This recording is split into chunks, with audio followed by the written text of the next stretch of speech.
So here is the UBC clip designed for mole/belt. It's the model number 6502-1197. To disengage, simply press on the buttons and lift. If you notice, there's a retention. This is a double retention clip. Here you'll notice there is a piece that can be moved to several different positions.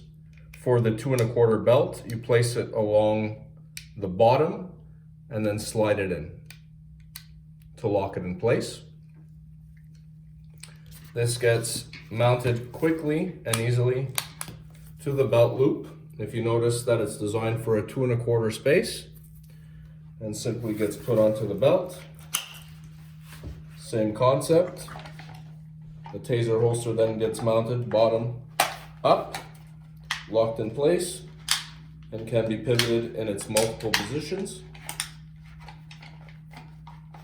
To undo, simply take your thumbs, front and back, let it drop, take it out.